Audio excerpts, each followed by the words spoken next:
गोसाई परिवार है, जिन्होंने पुस्तों से सेवा की है, उनके भाव को भी समझने की आवश्यकता है और वहाँ की आवश्यकता के अनुसार।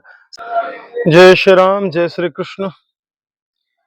वृंदावन में बांके बिहारी कॉरिडोर की बड़ी चर्चा हो रही है।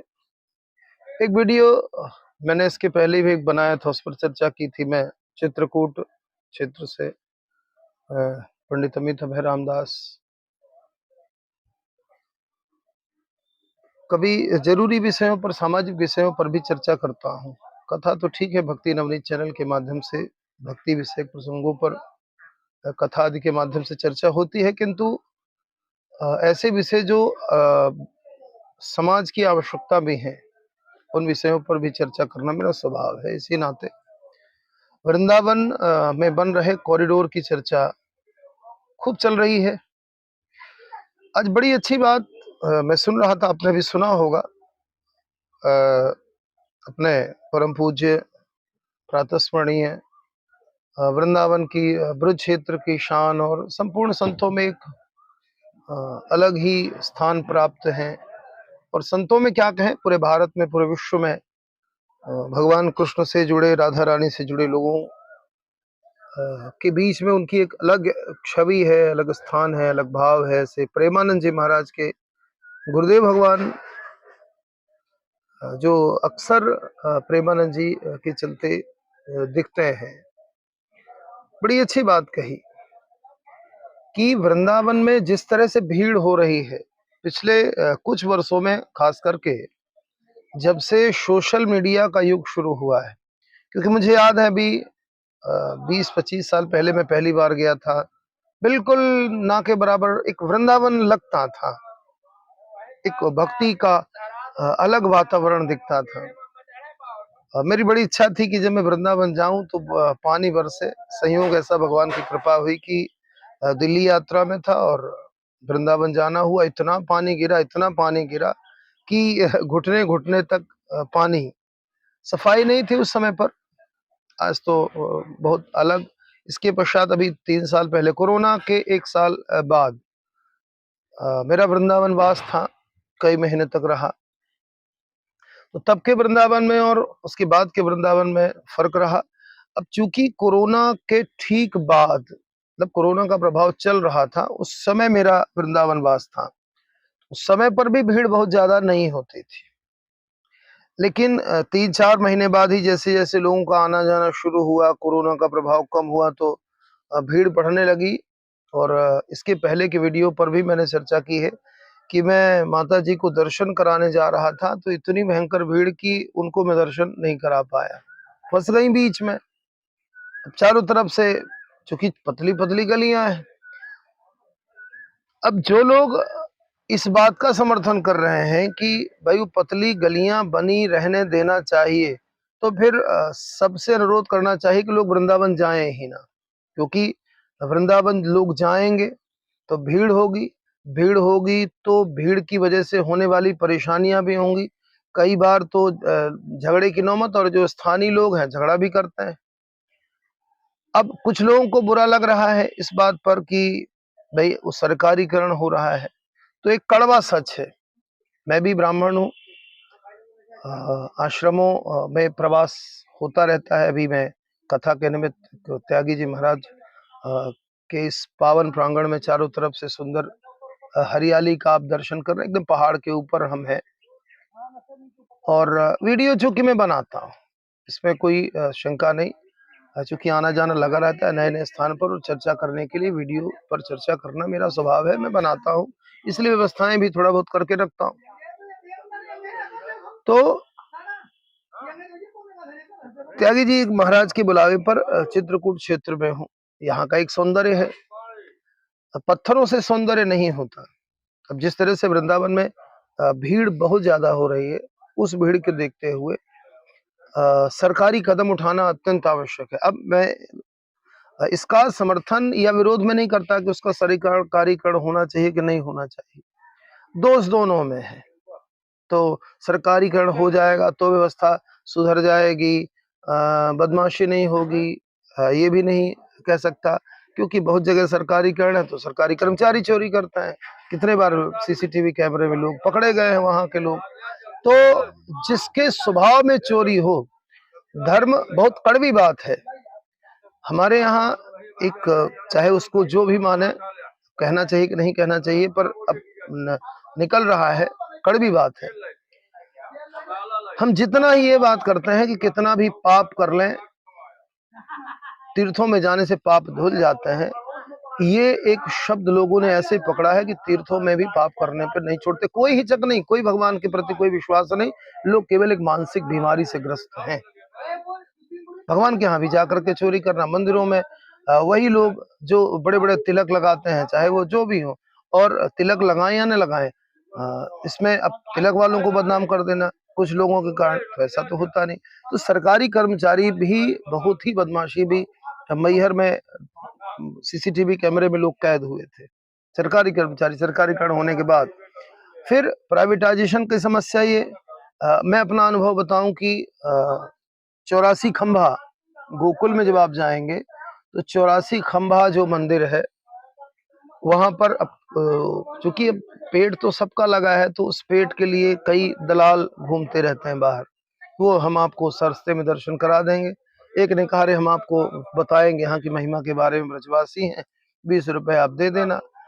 अब अंदर से 20 रुपए तो निकलता नहीं है। पिताजी माताजी साथ में, पिताजी चूंकि विकलांग थे तो रह नहीं गए, तो माताजी को लेके गया। अब मूल जो 84 खंभा है वहां तो ठीक है, लेकिन इसके बाद उन्होंने अंदर, आप सब भी जो वृंदावन गए हो गए होंगे, अंदर वो बना के रखा कि भगवान का जन्म हुआ। वो लाइन में बाहर बैठाते हैं, फिर एक वो कहानी दुनिया भर की सुनाएंगे, फिर 5-5 6-6 करके जाएंगे, और जैसे ही कोई जाएगा तो पट बंद कर देंगे, और उसके बाद फिर दक्षिणा 3000 5000 10,000 जिससे जैसा।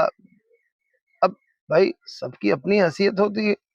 आप धर्म की पीठ पर बैठे हुए लोग हो, मंदिरों में बैठे हुए लोग हो, लेकिन आपकी अंतःचेतना जागृत नहीं है कि आप समझ सको कि कौन किस परिस्थिति में है, कौन क्या कार्य करता है। बात होने लगी गौशाला और वो सब चीजों की, मैंने कहा कि भैया मैं अपना जीवन सामाजिक कार्यों में लगाता हूं, तो धन में नहीं कमा पाता। मेरी हैसियत 3000 4000 5000 देने की नहीं है।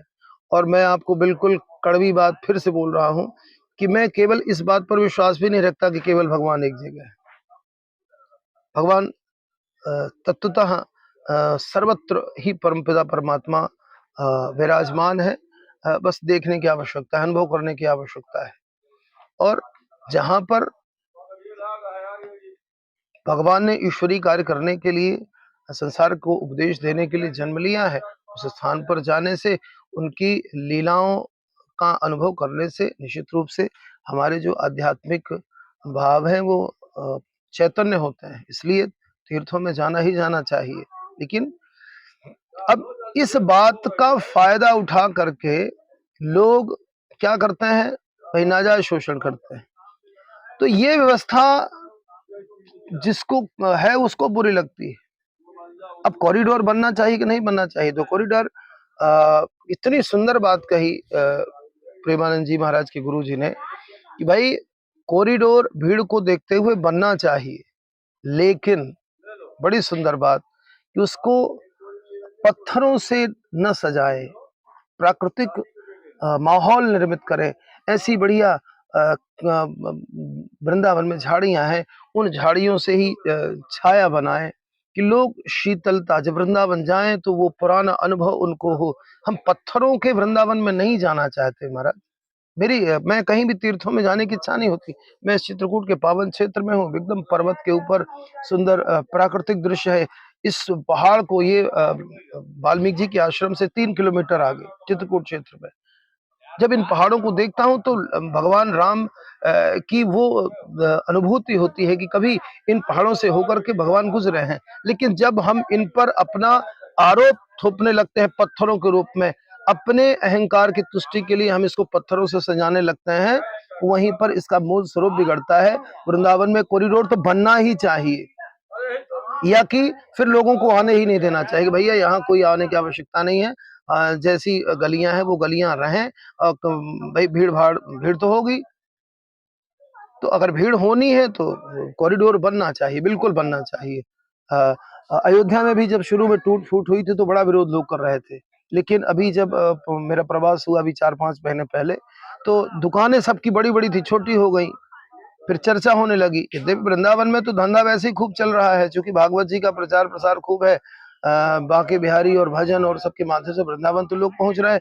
इसलिए लोगों को लग रहा है कि हमारे धंधे पर कोई बहुत ज़्यादा अंतर नहीं पड़ेगा, तो इसलिए उनको वो मोह। अगर अयोध्या जैसी स्थिति होती कि धंधे लोगों के कम थे, आज लोगों के दुकानें ज़रूर आधी हुई हैं, लेकिन धंधा 10 गुना बढ़ गया है, 15 गुना, 20 गुना बढ़ गया लोगों का। वहाँ बोहनी नहीं होती थी। हमने अयोध्या, चूँकि अयोध्या गुरुद्वारा है, तो अयोध्या जाना 25-30 वर्षों से है। हमने वो स्थिति देखी है कि अयोध्या एकदम गाँव लगता था, लेकिन आज लोगों के धंधे बढ़े हैं, तो अब किसी को तकलीफ नहीं है। शुरू-शुरू में हुई, आज जब उनसे पूछिए तो सबके धंधे बढ़िया बढ़ गए, तो सबको लगता है भले ही अब 5 फीट 8 फीट की दुकान बची है, लेकिन धंधा अच्छा खासा हो रहा है, तो धंधा तो बढ़ेगा ऐसा नहीं है, कॉरिडोर होगा, लोगों का आवागमन बढ़ेगा, तो धंधा बढ़ेगा। इसलिए अ, लोग अगर चाहते हैं कि आएँ, अगर आप सबकी जो ब्रजवासियों की इच्छा है कि लोगों को आना हो, तो अब नुकसान तो देखिए अब हमारा होगा तो हमको भी खलेगा।